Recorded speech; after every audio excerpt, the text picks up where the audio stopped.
Item number 1, माननीय वित्त मंत्री श्रीमती निर्मला सीतारमन जी। Item number 1. Item number 1. Sir, with your permission, I rise to lay on the table a copy each of the following papers, Hindi and English versions, under Article 281 of the Constitution, Report for 2026 to 2031, Volume 1, Main Report of the 16th Finance Commission. 2. Report for 2026-2031, Volume 2, Annexures of the 16th Finance Commission.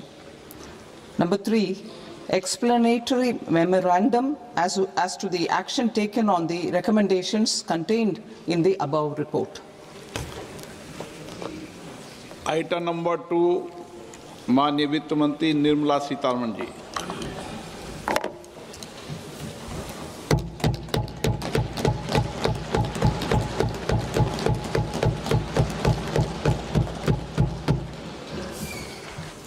Honorable Speaker, sir, on the sacred occasion of Magh Purnima and the birth anniversary of Guru Ravidas, I present the budget for the year 2026-2027. Since we assumed office 12 years ago, India's economic trajectory has been marked by stability, fiscal discipline, sustained growth, and moderate inflation. This is the result of conscious choices we have made, even in times heightened uncertainty and disruption. Our government, led by Honorable Prime Minister Modi, has decisively and consistently chosen action over ambivalence, reform over rhetoric, and people over populism. We have pursued far-reaching structural reforms, fiscal prudence and monetary stability, whilst maintaining a strong thrust on public investment. Keeping Atmanirbharta as a lodestar, we have built domestic manufacturing capacity, energy security, and reduced critical import dependencies. Simultaneously, we have ensured that citizens benefit from every action of the government, undertaking reforms to support employment generation, agricultural productivity, household purchasing power, and universal services to people. These measures have delivered a high growth rate of around 7% and helped us make substantial strides in poverty reduction and improvement in the lives of our people. Today, we face an external environment in which trade and multilateralism are imperiled and access to resources and supply chains are disrupted. New technologies are transforming production systems while sharply increasing demands on water, energy, and critical minerals. India will continue to take confident steps towards Viksit Bharat, balancing ambition with inclusion. As a growing economy with expanding trade and capital needs, India must also remain deeply integrated with global markets, exporting more and attracting stable long-term investment. As I begin Part A, I want to express my gratitude to the people for standing firmly with us as we forge our way together towards becoming one of the largest economies of the world.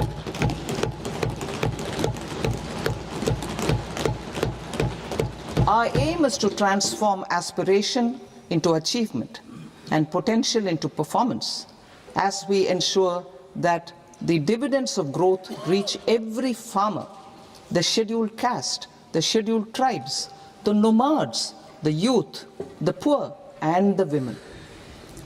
In Viksit Bharat Young Leaders Dialogue 2026, several innovative ideas were shared with our Prime Minister, which have inspired many of the proposals, making this a unique Yuva Shakti-driven budget. Our government's sankalp is to focus on our poor, underprivileged, and the disadvantaged. To deliver on this sankalp, and given that this is the first budget prepared in Kartavya Bhavan, we are inspired by three Kartavya. Our first Kartavya is to accelerate and sustain economic growth by enhancing productivity and competitiveness and building resilience to volatile global dynamics. Our second Kartavya is to fulfill aspirations of our people and build their capacity, making them strong partners in India's path to prosperity. Our third Kartavya, aligned with our vision of Sabka Saath, Sabka Vikas, is to ensure that every family, community, region, and sector has access to resources, amenities, and opportunities for meaningful participation. This threefold approach requires a supportive ecosystem. The first requirement is to sustain the momentum of structural reforms, continuous, adaptive, and forward-looking. Second, a robust and resilient financial sector is central to mobilizing savings, allocating capital efficiently, and managing risks. Third, cutting-edge technologies, including AI applications, can serve us as force multipliers for better governance. Reform Express. Our government has undertaken comprehensive reforms towards creating employment, boosting productivity, and accelerating growth. After the Prime Minister's announcement on Independence Day in 2025, over 350 reforms have been rolled out. This includes GST simplification, notification of labor codes, and rationalization of mandatory quality control orders. High-level committees have been formed, and in parallel, the central government is working with the state governments on deregulation and reducing compliance requirements. The Reform Express is well on its way and will maintain its momentum to help us fulfill our Kartavya. I now move to specific proposals. Under our first Kartavya, to accelerate and sustain economic growth, I propose interventions in 6 areas. 1.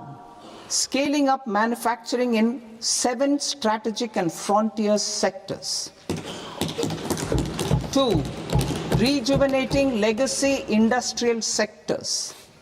3. Creating champion MSMEs. 4. Delivering a powerful push for infrastructure.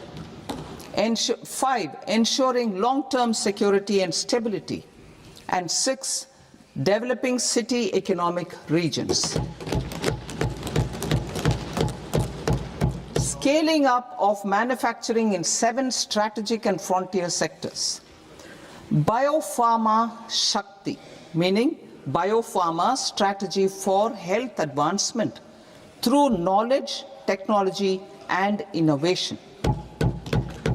India's disease burden is observed to be shifting towards non-communicable diseases like diabetes, cancer, and autoimmune disorders. Biologic medicines are key to longevity and quality of life at affordable costs.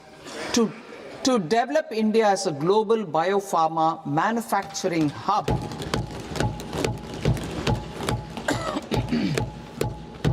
I propose the Biopharma Shakti with an outlay of 10,000 crores over the next 5 years. This will build the ecosystem for domestic production of biologics and biosimilars.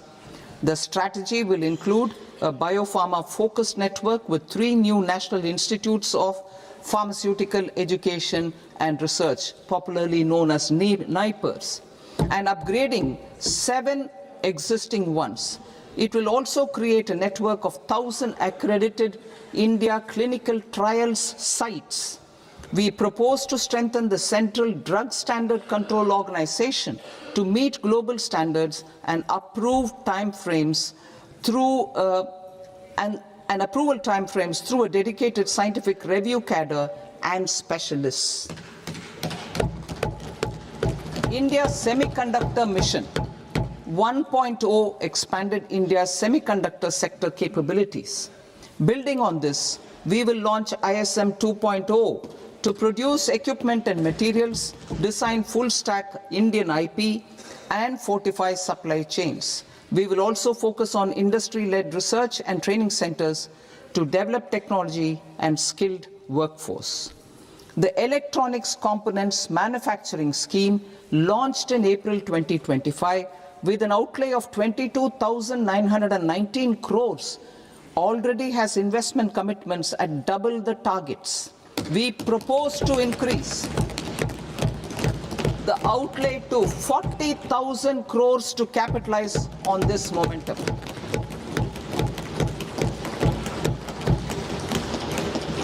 A scheme for rare earth permanent magnets was launched in 2025 November. We now propose to support the mineral-rich states of Odisha, Kerala, Andhra Pradesh, and Tamil Nadu to establish dedicated rare earth corridors to promote mining, processing, research, and manufacturing. To enhance domestic chemical production and reduction import dependency and reduce import dependency, we will launch a scheme to support states in establishing 3 dedicated chemical parks through challenge route on a cluster-based plug-and-play model. Strong capital goods.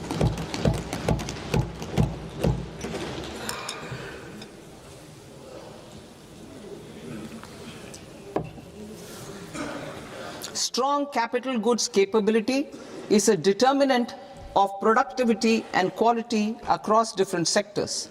Towards building this capacity, I propose the following.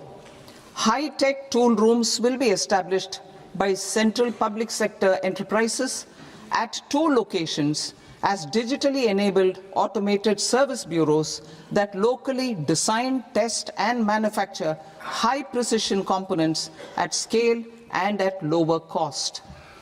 2. A scheme for enhancement of construction and infrastructure equipments will be introduced to strengthen domestic manufacturing of high value and technologically advanced CIE.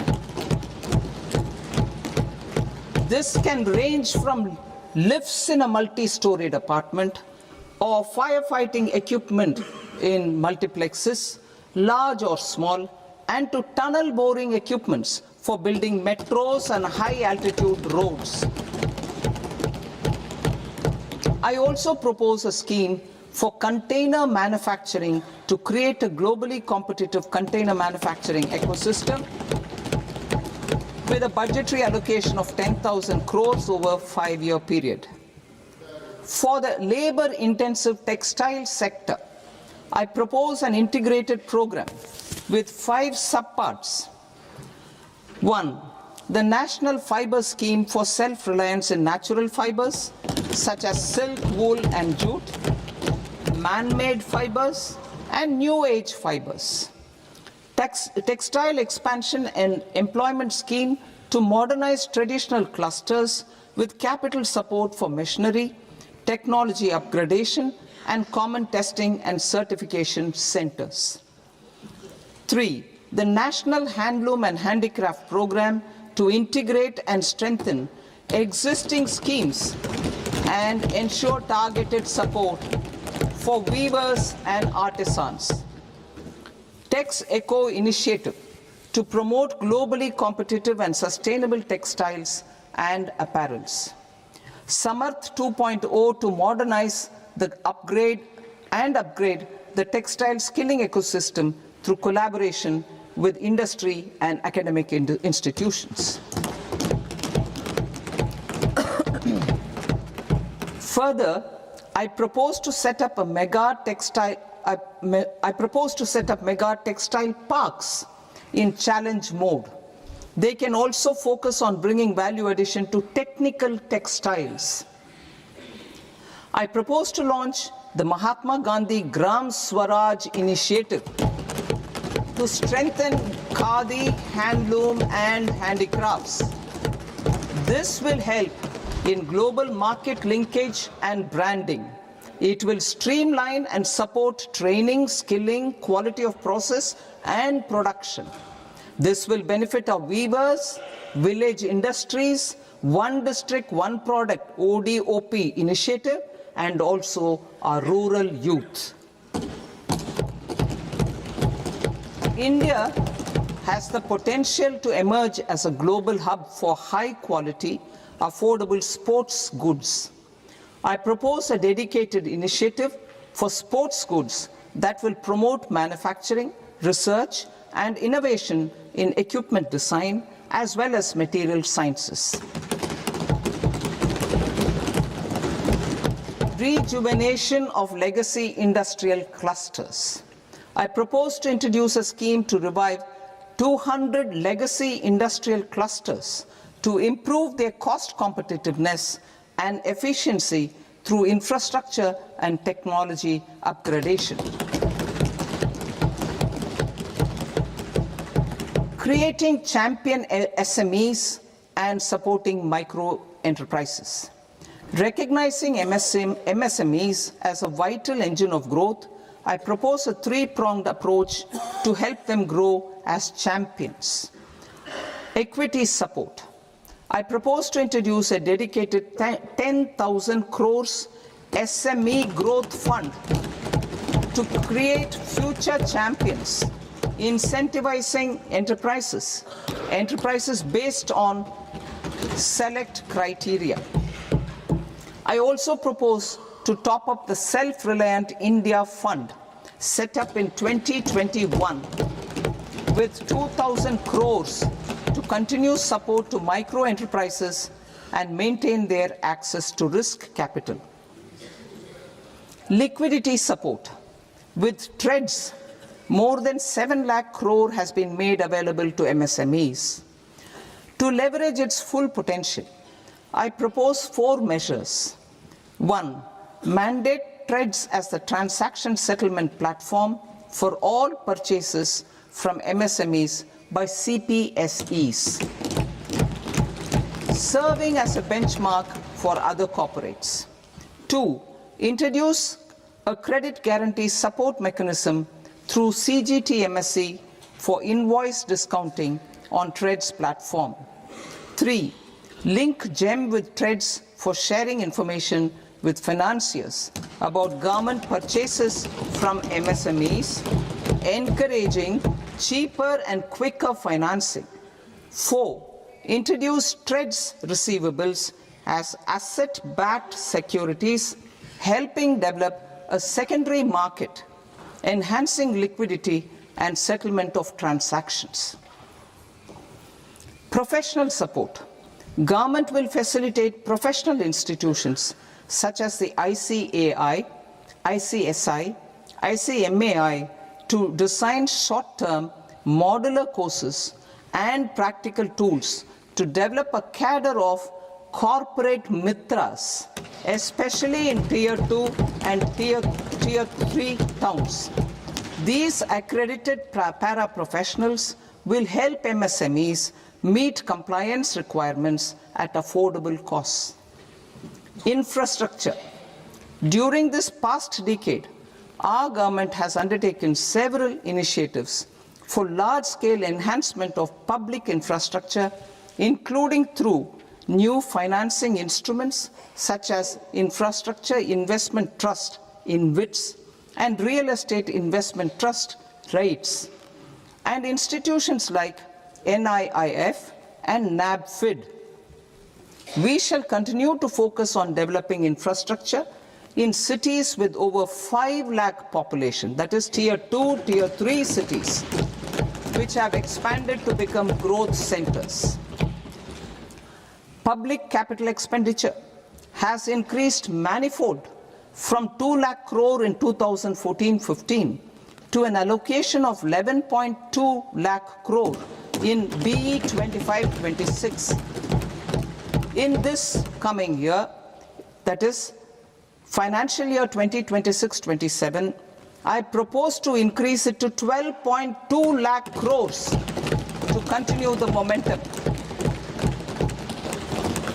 To strengthen the confidence of private developers regarding risks during infrastructure development and construction phase, I propose to set up an infrastructure risk guarantee fund to provide prudentially calibrated partial credit guarantee to lenders. Over the years, rights have emerged as a successful instrument for asset monetization. I propose to accelerate recycling of significant real estate assets of the CPSEs through the setting up of dedicated rights.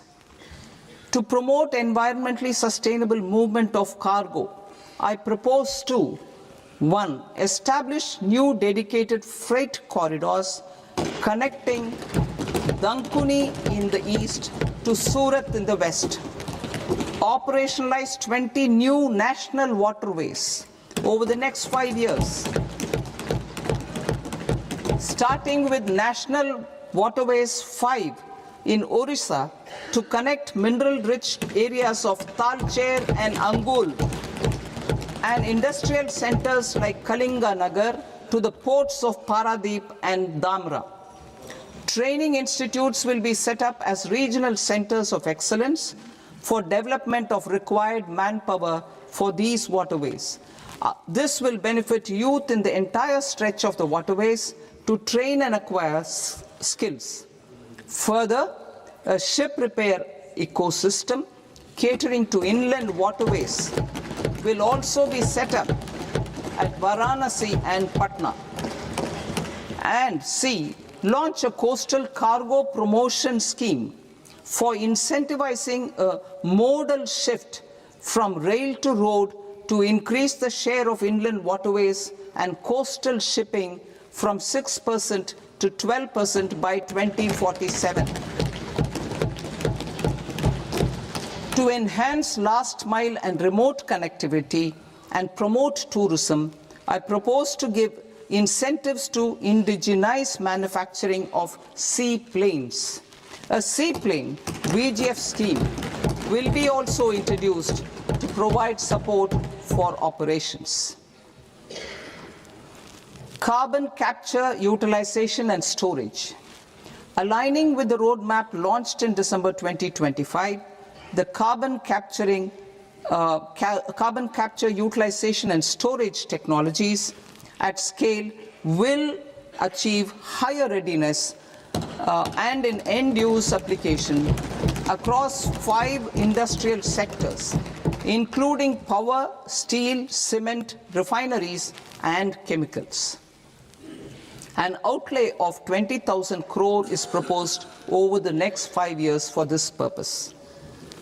City economic regions. Cities are India's engines of growth, innovation, and opportunities. We shall now focus on Tier 2, Tier 3 cities, and even temple towns, which need modern infrastructure and basic amenities. This budget aims to further amplify the potential of cities to deliver the economic power of agglomerations by mapping city economic regions based on their specific growth drivers. An allocation of 5,000 crore per CER over 5 years is proposed for implementing their plans through a challenge mode with a reform-cum-result-based financing mechanism. In order to promote environmentally sustainable passenger systems, we will develop 7 high-speed rail corridors between cities as growth connectors, namely Mumbai to Pune, Pune to Hyderabad, Hyderabad to Bengaluru, Hyderabad to Chennai, Chennai to Bengaluru, Delhi to Varanasi, Varanasi to Siliguri.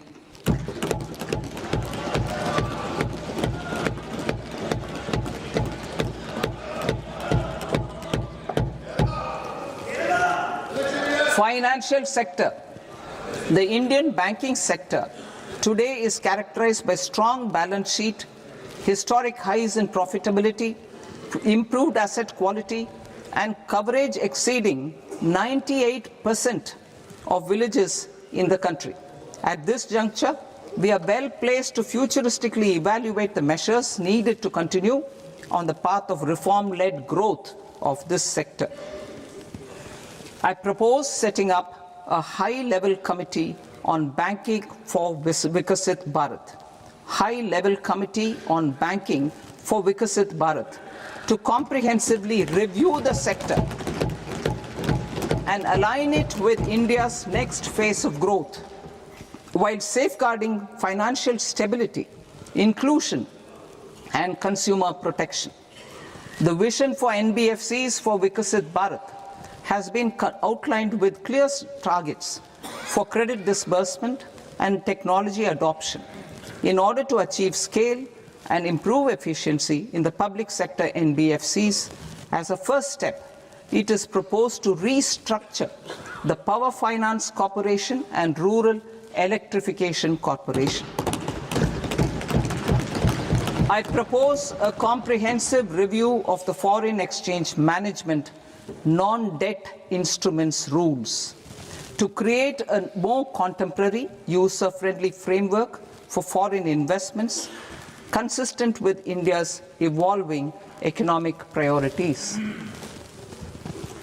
Corporate bond market. I propose to introduce a market-making framework with suitable access to funds and derivatives on corporate bond indices. I also propose to introduce total return swaps on corporate bonds. Municipal bonds. To encourage the issuance of municipal bonds of higher value by larger cities, I propose an incentive of 100 crore rupees for a single bond issuance.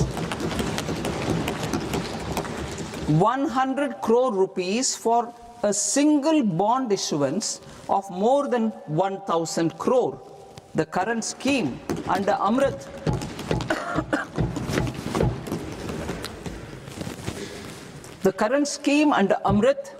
which incentivizes issuances up to 200 crores only, will also continue to support smaller and medium towns.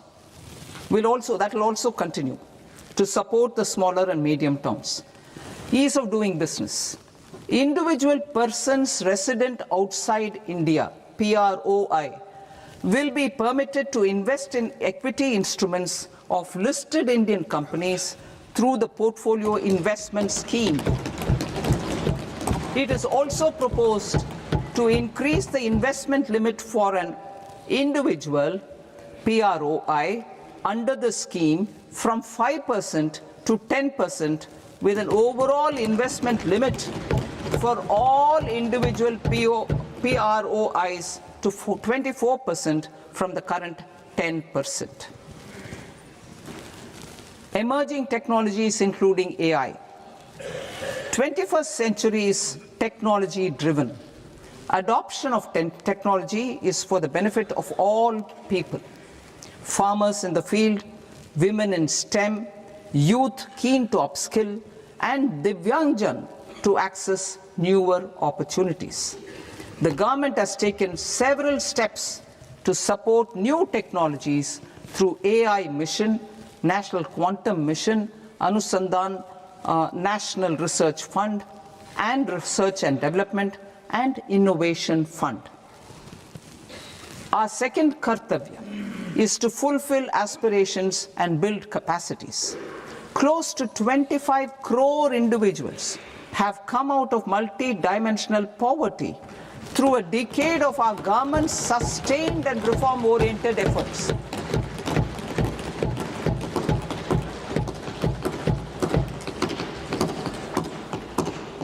Our government has therefore decided to place a renewed emphasis on the service sector to provide a pathway to fulfilling aspirations of a youthful India with the following measures. I propose to set up a high-powered Education to Employment and Enterprises Standing Committee to recommend measures that focus on services sector as a core driver of Viksit Bharat. This will make us a global leader in services with a 10% global share by 2047. The committee will prioritize areas to optimize the potential for growth, employment, and exports. They will also assess the impact of emerging technologies, including AI, on jobs and skill requirements and propose measures thereof. To create a range of skilled career pathways, a new range of skilled career pathways for our youth, I propose interventions in the following sectors. Health. Existing institutions for allied health professionals will be upgraded and new AHP institutions established in private and government sectors. This will cover 10 selected disciplines, including optometry, radiology, anesthesia, OT technology, applied psychology and behavioral health, and add 1 lakh AHPs over the next 5 years. A strong care system covering geriatric and allied care services will be built. A variety of NSQF-aligned programs will be developed to train multi-skilled caregivers, combining core care and allied skills such as wellness, yoga, and operation of medical assistive devices. In the coming year, 1.5 lakh caregivers will be trained.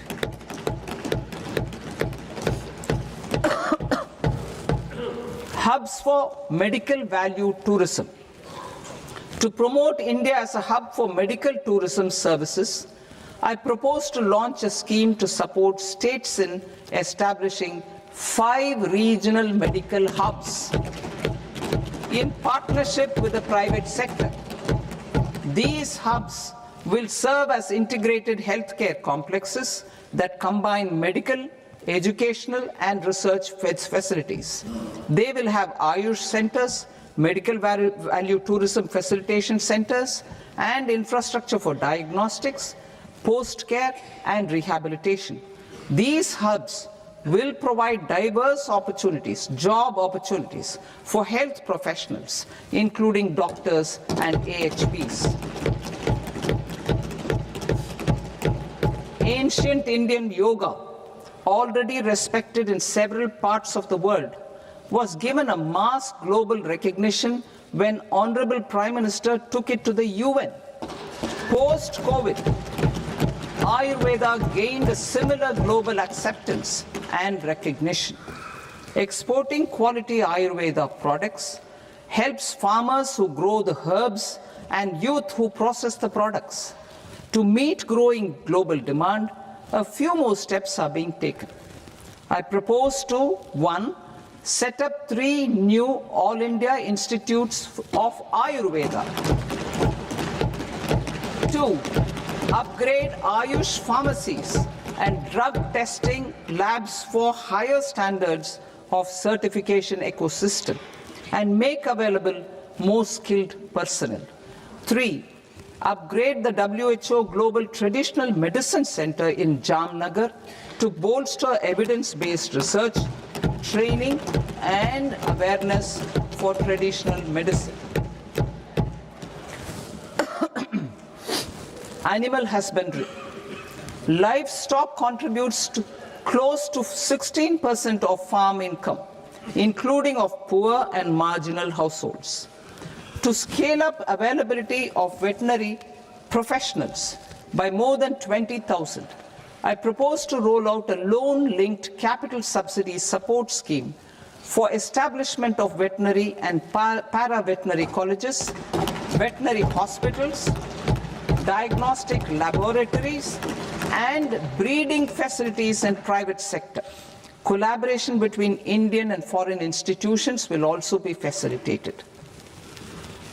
Orange economy. India's animation, visual effects, gaming and comics sector, AVGC sector, is a growing industry projected to require 2 million professionals by 2030. I propose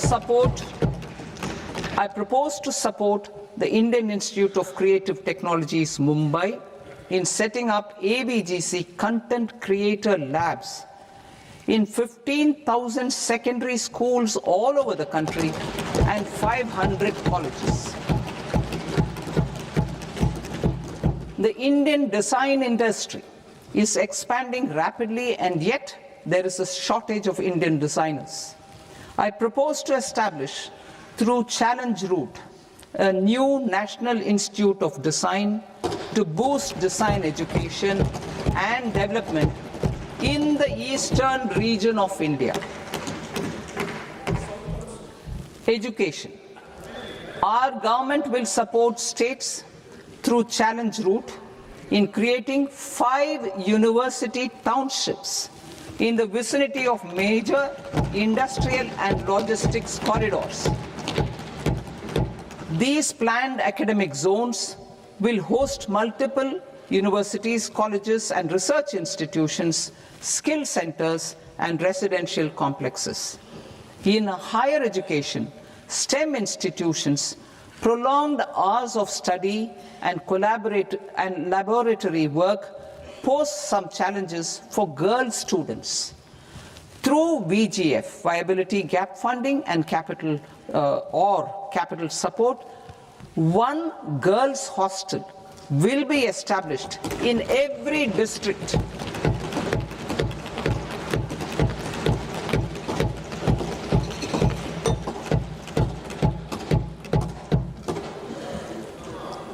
To promote astrophysics and astronomy via immersive experiences, 4 telescope infrastructure facilities will be set up or upgraded. The National Large Solar Telescope, the National Large Optical Infrared Telescope, the Himalayan Chandra Telescope, and the Cosmos 2 Planetarium. Tourism. The tourism sector has the potential to play a large role in the employment generation, forex earnings, and expanding the local economy. I propose to set up a National Institute of Hospitality by upgrading the existing National Council for Hotel Management and Catering Technology.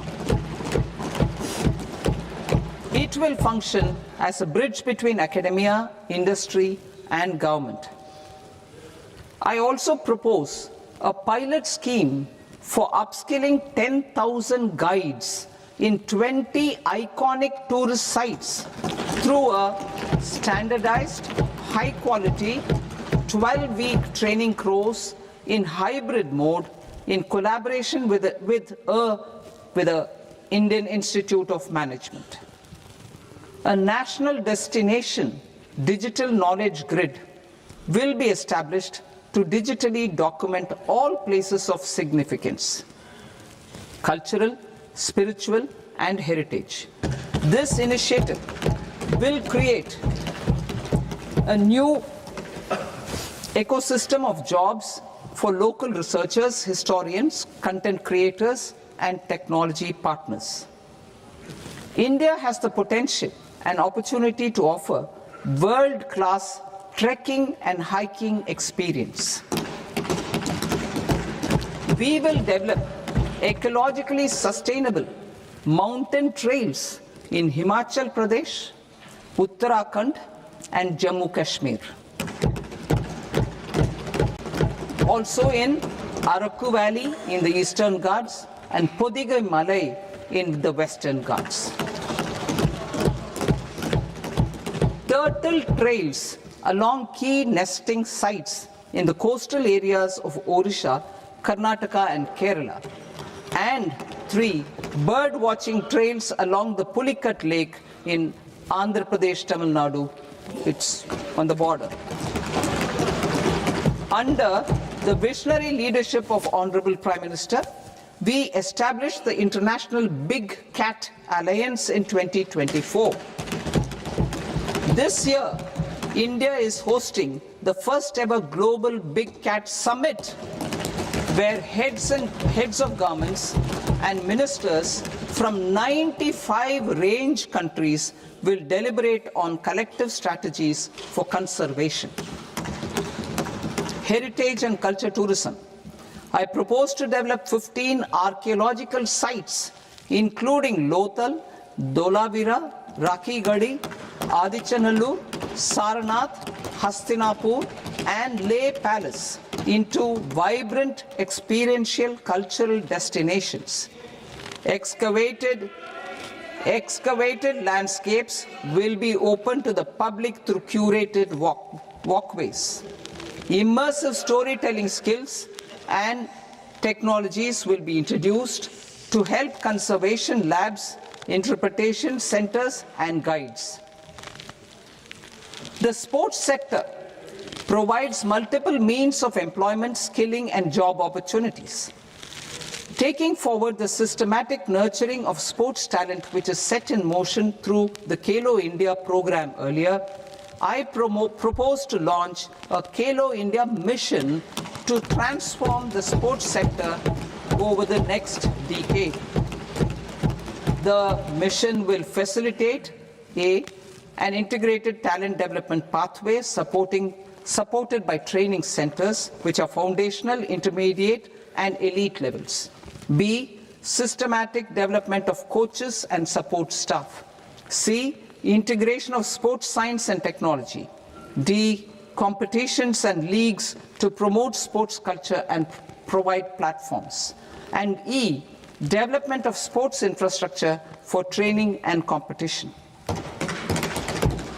Our third Kartavya aligns with our vision of Sabka Saath, Sabka Vikas towards Viksit Bharat. This requires targeted efforts for 1, increasing farmer incomes through productivity enhancement and entrepreneurship, with special attention to small and marginal farmers. B, empowering Divyangjan through access to livelihood opportunities, training, and high-quality assistive devices. C, empowering the vulnerable to access mental health and trauma care. D, focus on the Purvodaya states and the Northeast region to accelerate development and employment opportunities. Fisheries. We will undertake initiatives for integrated development of 500 reservoirs and Amrit Sarovars.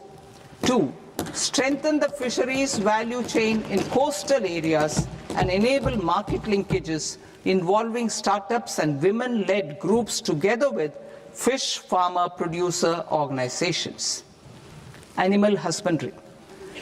To provide quality employment opportunities in rural and peri-urban areas, we will support the animal husbandry sector in entrepreneurship development through A, credit-linked subsidy program, B, scaling up and modernization of livestock enterprises, C, enhanced creation of livestock, dairy, and poultry enhanced creation of livestock, dairy, and poultry-focused integrated value chains, and D, encourage creation of livestock farmer-producer organizations. High-value agriculture. To diversify farm outputs, increase productivity, enhance farmers' incomes, and create new employment opportunities, we will support high-value crops such as coconut, sandalwood, cocoa, cashew in the coastal areas, agar trees in northeast, and nuts such as almonds, walnuts, and pine nuts in our hilly regions. These, all of them, will be supported. India is the world's largest producer of coconuts.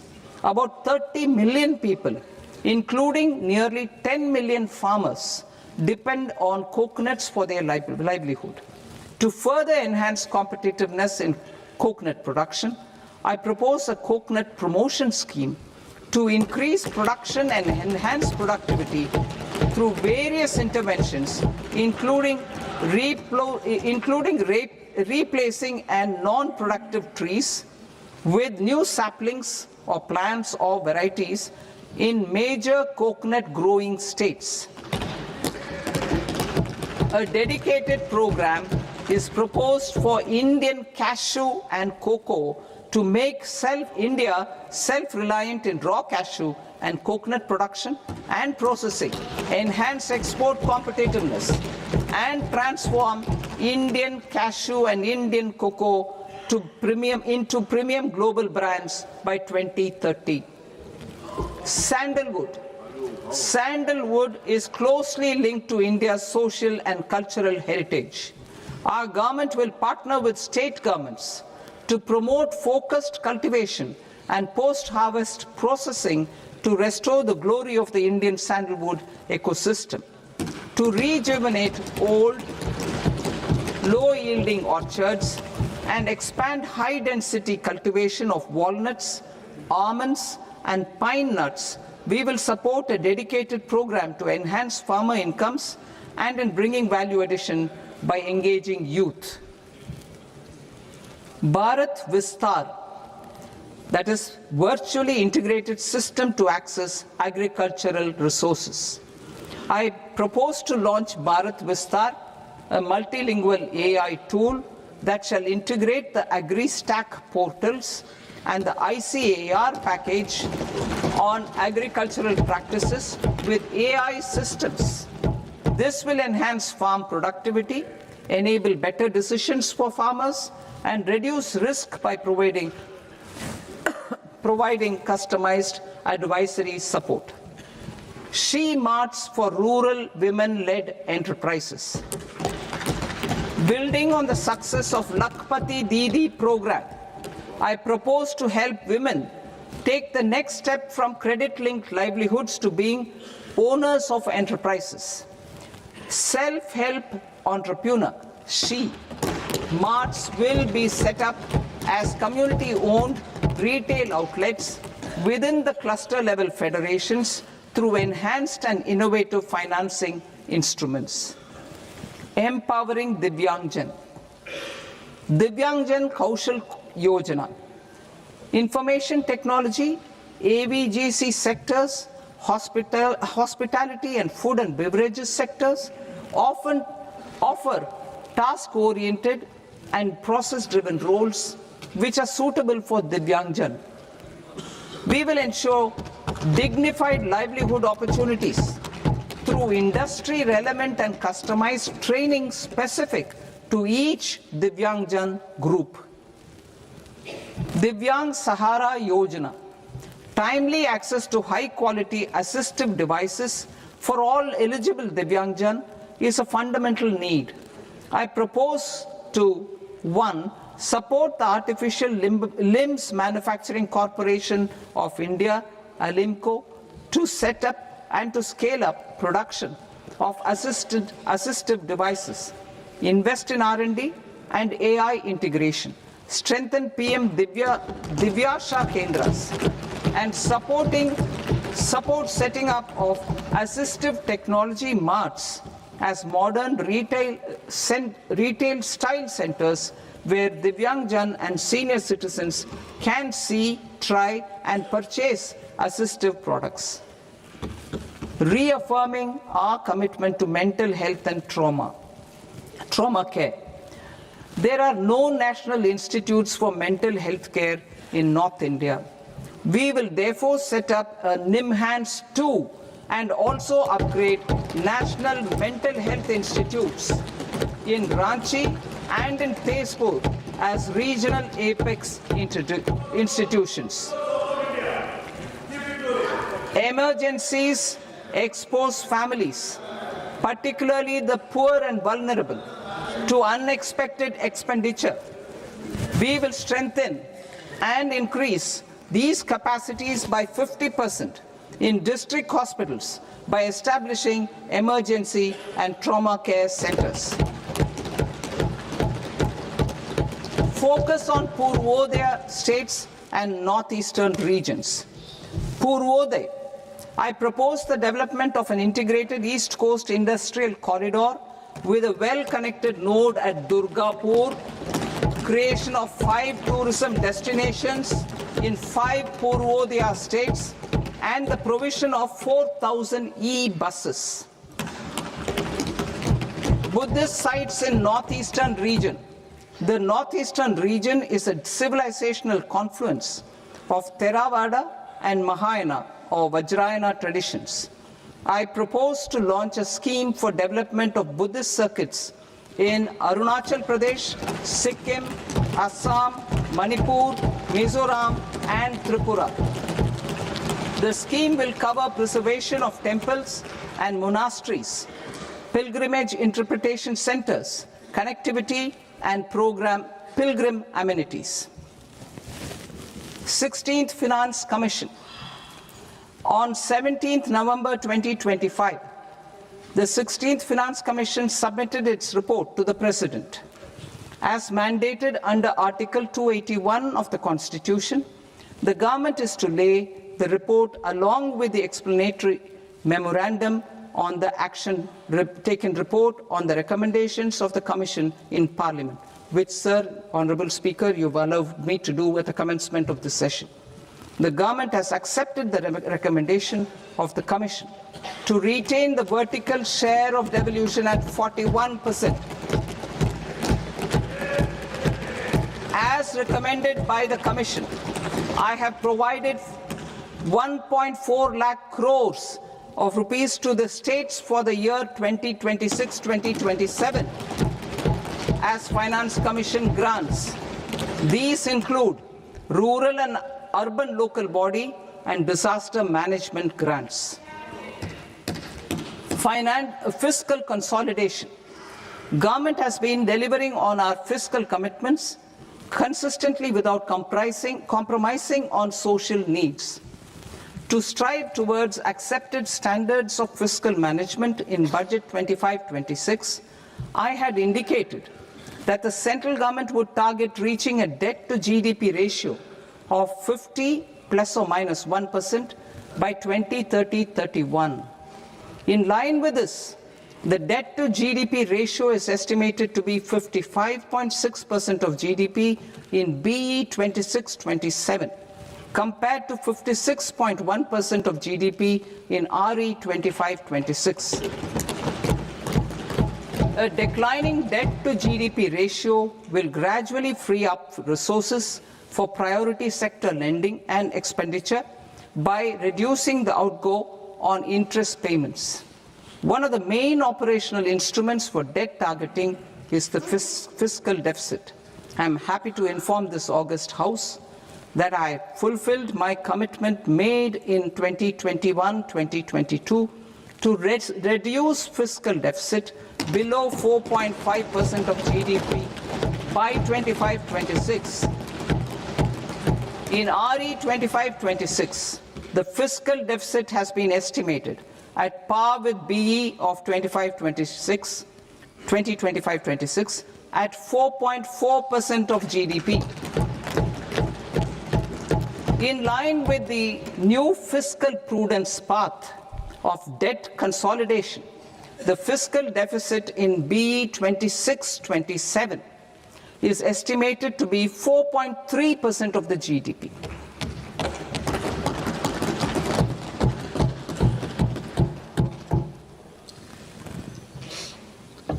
The revised estimates of the non-debt receipts are 34 lakh crore rupees, of which the centre's net tax receipts are 26.7 lakh crore.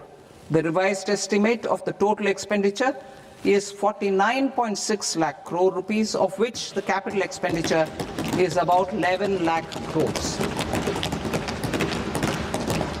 Budget estimates 2026 to 2027. Coming to 26-27, the non-debt receipts and the total expenditure are estimated as 36.5 lakh crore and 53.5 lakh crore respectively. The centre's net tax receipts are estimated at 28.7 lakh crore rupees.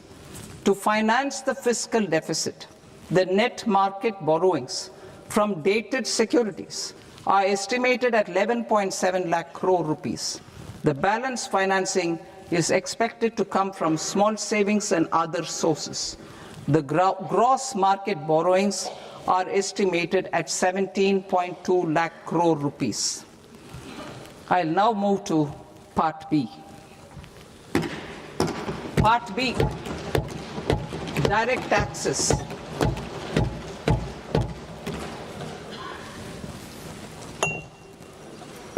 Honorable Speaker, sir, I now present my proposals on direct taxes.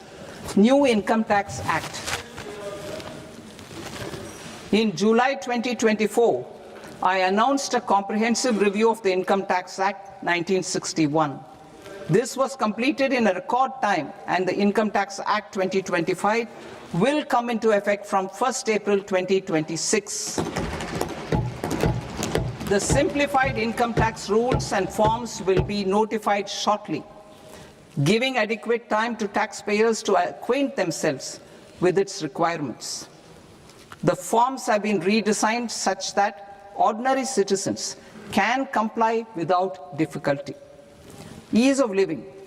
I propose that any interest awarded by the Motor Accident Claims Tribunal to a natural person will be exempt from income tax, and any TDS on this account will be done away with. I propose to reduce TCS rate on the sale of overseas tour program package from the current 5% and 20% to 2% without any stipulation of amount.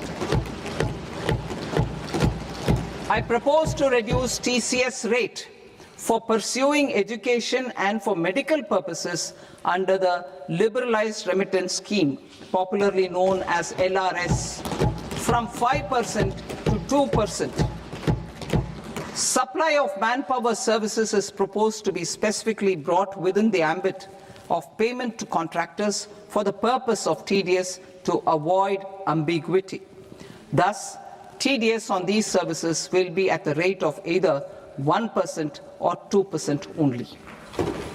I propose a scheme for small taxpayers, wherein a rule-based automated process will enable obtaining a lower or nil deduction certificate instead of filing an application with the assessing officer.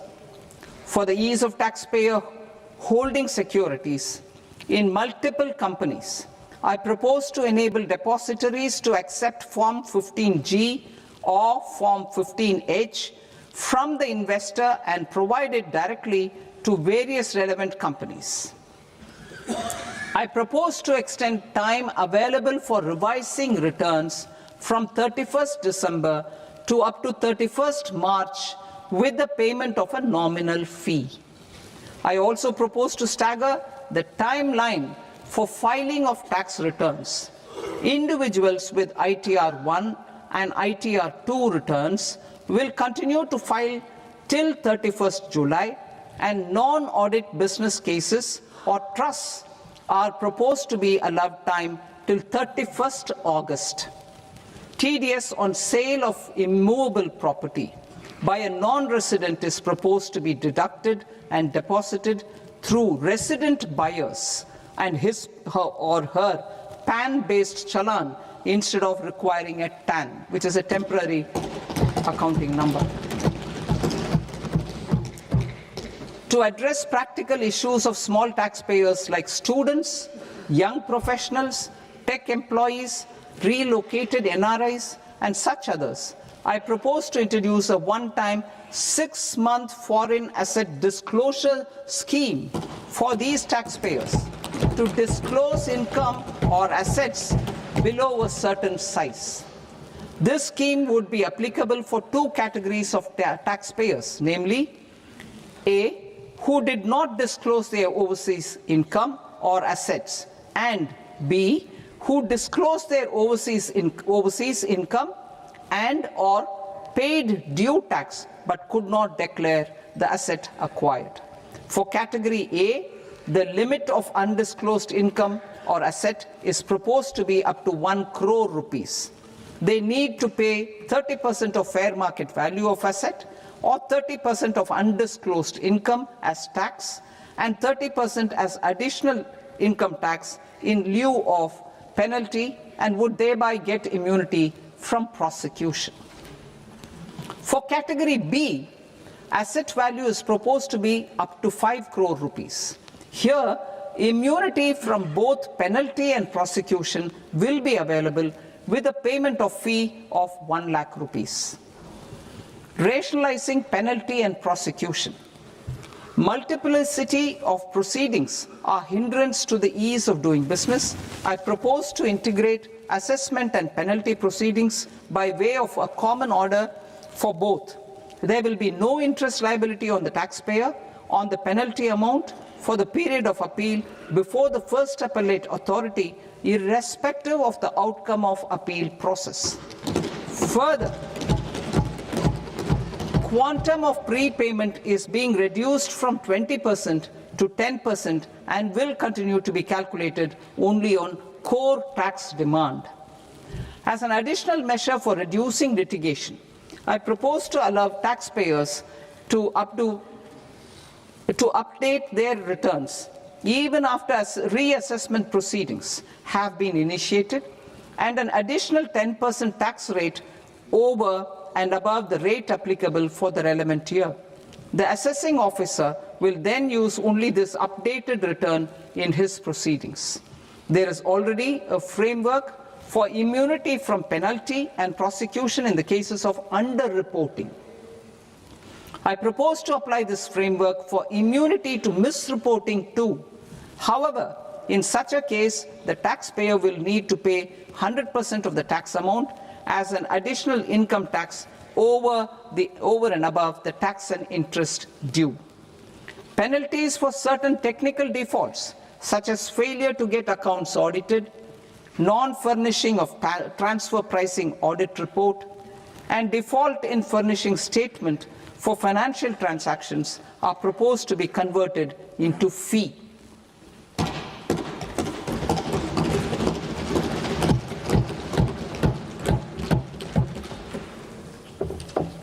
I propose to rationalize prosecution framework under Income Tax Act while maintaining a careful balance for deterrence in some serious offence. Non-production of books of account and documents and requirement of TDS payment where payment is made in kind are being decriminalized. Further, minor offences will attract fine only. The remaining prosecutions will be graded commensurate with the quantum of offence. They will entail only simple imprisonment with maximum imprisonment reduced to 2 years and power to courts to convert even those into fines. There is no penalty. There is no penalty presently for non-disclosure of non-immovable foreign assets with aggregate value less than 20 lakh rupees. I propose to also provide them with immunity from prosecution with retrospective effect from 1/10/2024.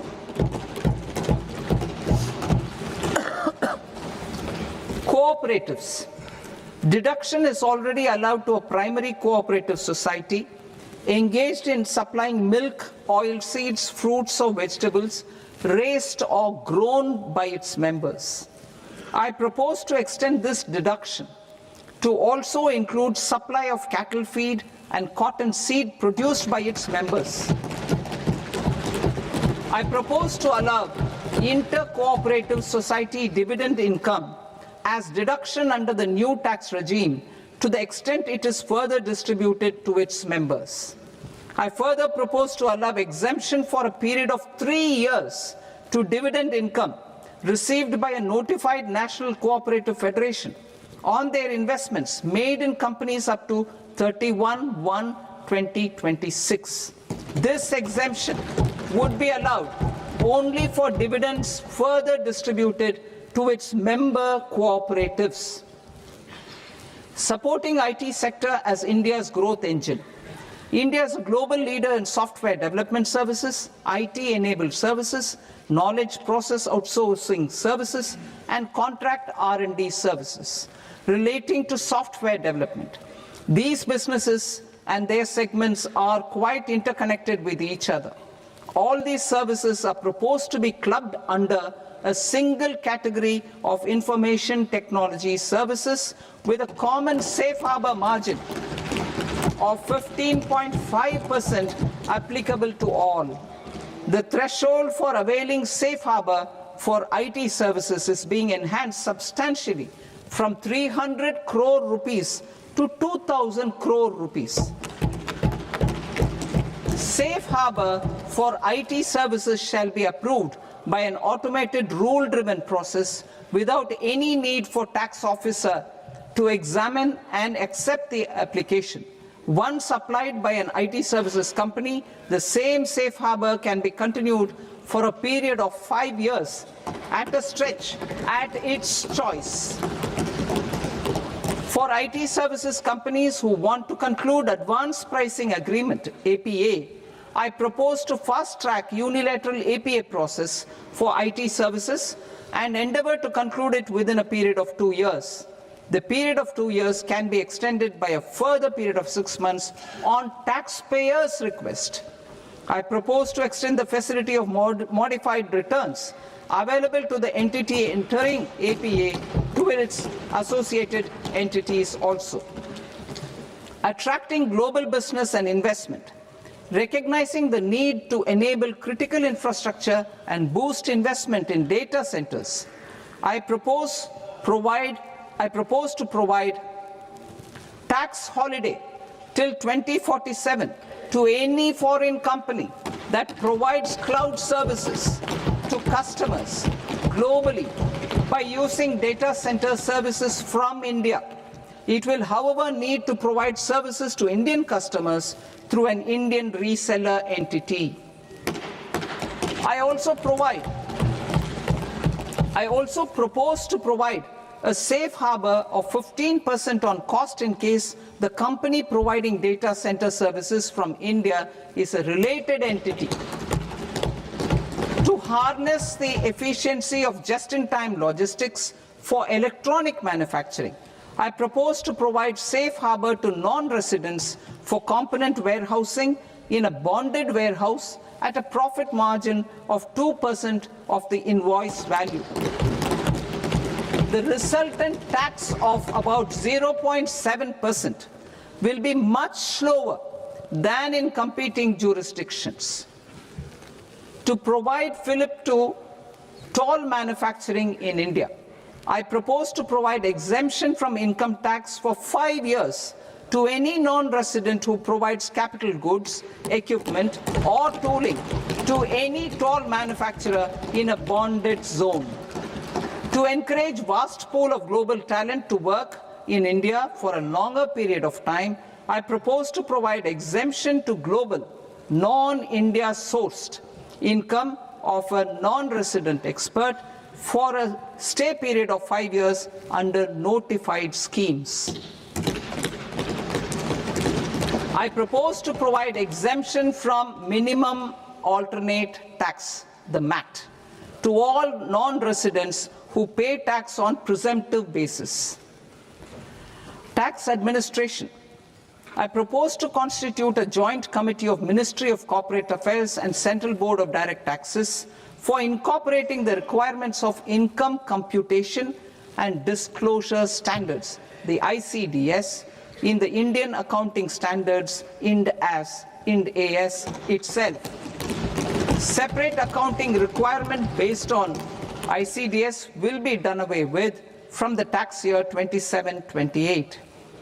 To support Prime Minister Modi's vision of homegrown accounting and advisory firms to become global leaders, I propose to rationalize the definition of accountant for the purposes of safe harbor rules. Other tax proposals. Change in taxation of buyback was brought in to address the improper use of buyback route by promoters. In the interest of minority shareholders, I propose to tax buyback for all types of shareholders as capital gains. However, to disincentivize misuse of tax arbitrage, promoters will pay an additional buyback tax. This will make effective tax 22% for corporate promoters. For non-corporate promoters, the effective tax will be 30%. TCS rate for sellers of specific goods, namely alcoholic liquor, scrap, and minerals, will be rationalized to 2%, and that on tendu leaves will be reduced from 5% to 2%. I propose to raise the STT on futures to 0.05% from the present 0.02%.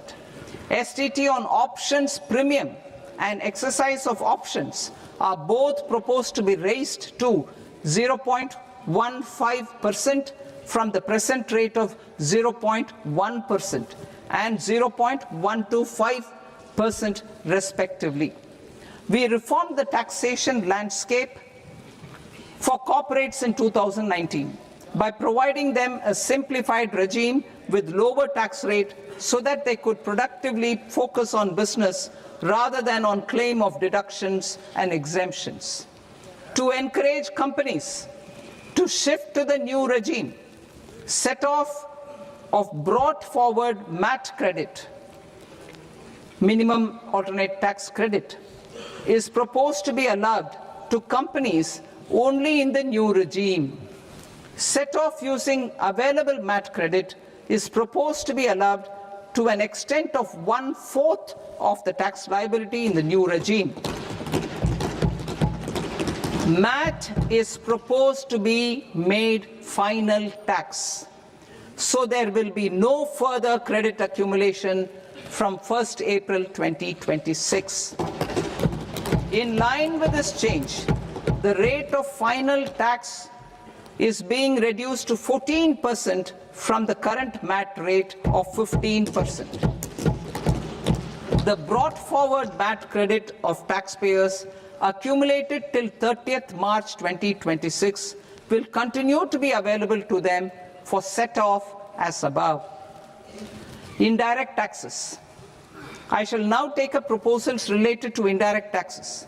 My proposals for customs and central excise aim to further simplify the tariff structure, support domestic manufacturing, promote export competitiveness, and correct inversion in duty.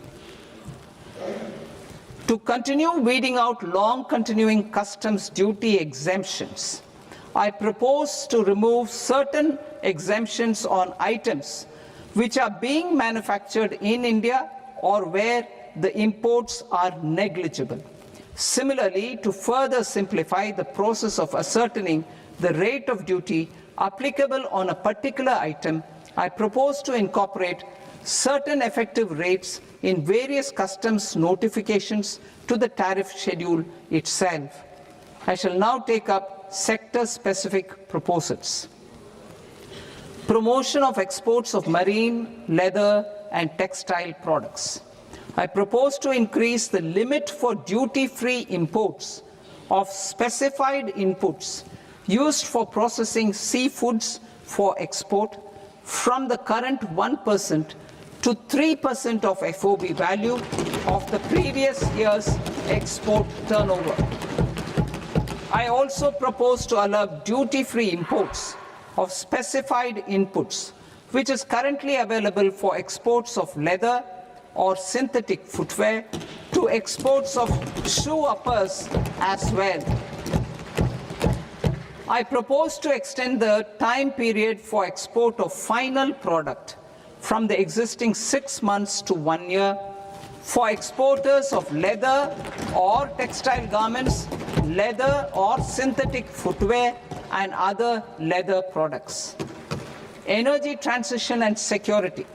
I propose to extend the basic customs duty exemption given to capital goods used for manufacturing lithium-ion cells for batteries to those used for manufacturing lithium-ion cells for battery energy storage systems also. I propose to exempt basic customs duty on import of sodium antimonate for use in manufacture of solar glass. Nuclear power. I propose to extend the existing basic customs duty exemption on imports of goods required for nuclear power projects till the year 2035 and expand it for all nuclear plants irrespective of their capacity. Critical minerals. It is proposed to provide basic customs duty exemption to the import of capital goods required for the processing of critical minerals in India. Biogas blended CNG. I propose to exclude the entire value of biogas while calculating the central excise duty payable on biogas blended CNG. Civil and defense aviation. I propose to exempt basic customs duty on components and parts required for the manufacture of civilian training and other aircrafts.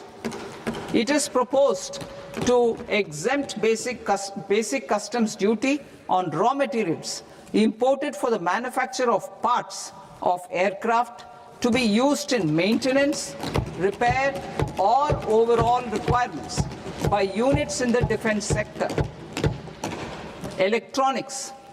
To deepen value addition in the consumer electronics sector, I propose to exempt basic customs duty on specified parts used in the manufacture of microwave ovens. Special economic zone. To address the concerns arising about utilization of capacity by manufacturing units in the special economic zones due to global trade disruptions, I propose as a special one-time measure to facilitate sales by eligible manufacturing units in SEZs to the domestic tariff area at concessional rates of duty. The quantity of such sales will be limited to a prescribed proportion of their exports. Necessary regulatory changes will be undertaken to operationalize the measures while ensuring level playing field for the units working in the DTA. Ease of living. To rationalize the customs duty structure for goods imported for personal use, I propose to reduce the tariff rate on all dutiable goods imported for personal use from 20% to 10%. To provide relief to patients, particularly those suffering from cancer, I propose to exempt basic customs duty on 17 drugs or medicines. I propose also to add 7 more rare diseases for the purposes of exempting import duties on personal imports of drugs, medicines, and food for special medical purposes used in their treatment. Customs process. India's role and share in the global trade is poised for a major leap in line with our ambition and journey towards Viksit Bharat. In this regard, I propose many measures for custom processes to have minimal intervention for smoother and faster movement of goods and greater certainty to the trade. Trust-based systems. I propose to enhance duty deferral period for Tier 2 and Tier 3 authorized economic operators, known as AEOs, from 15 days to 30 days. I propose to provide eligible manufacturer importers the same duty deferral facility. This should encourage them to get themselves accredited as a full-fledged Tier 3 AEO in due course. To To provide greater certainty and for better business planning, I propose to extend validity period of advance ruling binding on customs from the present 3 years to 5 years. In the spirit of the whole of government approach,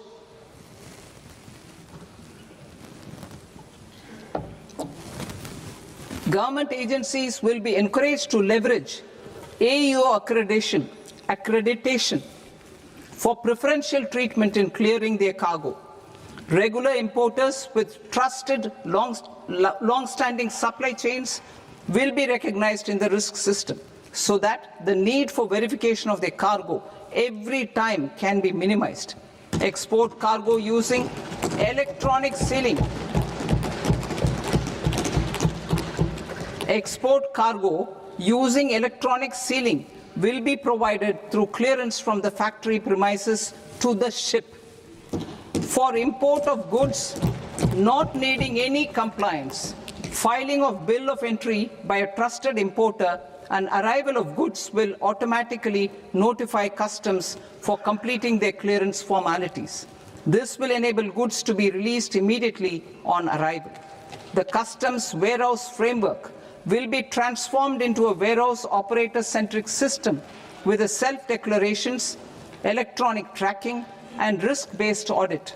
These reforms will move away from the current system of officer-dependent approvals and reduce transaction delays and compliance costs. Ease of doing business. Approvals required for cargo clearance from various government agencies will be seamlessly processed through a single and interconnected digital window by the end of the financial year. Processes involved in clearance of food, drugs, plant, and animal and wildlife products, accounting for about 70% of interdicted cargo, will be operationalized on this system by April 2026 itself. For goods not having any compliance requirement, clearance will be done by customs immediately after online registration is completed by the importer, subject to the payment of duty. Customs integrated system will be rolled out in 2 years as a single integrated and scalable platform for all customs processes. Utilization of non-intrusive scanning with advanced imaging and AI technology for risk assessment will be expanded in a phased manner with the objective to scan every container across all the major ports. New export opportunities to support Indian fishermen to fully harness the economic value of marine resources beyond our territorial waters. The following measures will be taken. A. Fish catch by an Indian fishing vessel in exclusive economic zone or on the high seas will be made free of duty. Landing of such fish on foreign port will be treated as export of goods. Safeguards will be put in place to prevent misuse during fish catch, transit, or transshipment. To support aspirations of India's small businesses, artisans, and startups to access global markets through e-commerce, I am pleased to announce complete removal of the current value cap of 10 lakh rupees per consignment on courier exports. In addition, handling of rejected and returned consignments will be improved with effective use of technology for identifying such consignments. I propose to revise provisions governing baggage clearance during international travel to address genuine concerns of passengers. The revised rules will enhance duty-free allowances in line with the present-day travel realities and provide clarity in temporary carriage of goods brought in or taken out. There are honest taxpayers who are willing to settle disputes by paying all their dues, but they get deterred due to negative connotation associated with penalty. I they will now be able to close cases by paying an additional amount in lieu of penalty.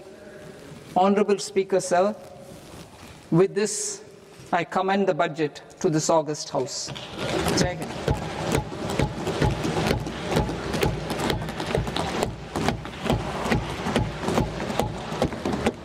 One and a half hours.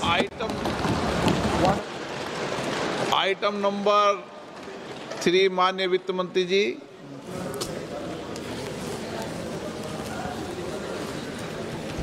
Item number 2, sir. 3। Sir, with your permission, I rise to lay on the table of the following statements under Section 3, 1 of the Fiscal Responsibility and Budget Management Act of 2003.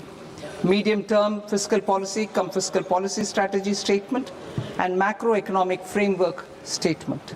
Item number 4 माननीय वित्त मंत्री जी। Sir, with your permission, I move for leave to introduce the Finance Bill 2026. प्रश्न ये कि विधेयक को पुनर्स्थापित करने की अनुमति प्रदान की जाए। जो सदस्य इस पक्ष में हाँ गए, जो सदस्य विरोध में ना गए, मेरे विचार में निर्णय हाँ वालों के पक्ष में हाँ वालों के पक्ष में अनुमति प्रदान की जाती है। माननीय मंत्री जी, अब विधेयक पुनर्स्थापित करें। Sir, I introduce the bill. माननीय सदस्यगण, आपको सूचित किया जाता है कि माननीय वित्त मंत्री जी के बजट भाषण की कॉपी पब्लिकेशन काउंटर पर ली जाती है। बजट भाषण और बजट से संबंधित दस्तावेज आपके मोबाइल फोन और मेंबर पोर्टल्स पर ही उपलब्ध है। सभा की कार्रवाई कल सोमवार दिनांक 2 फरवरी 2026 को प्राप्त 11 बजे तक के लिए स्थगित की जाती है।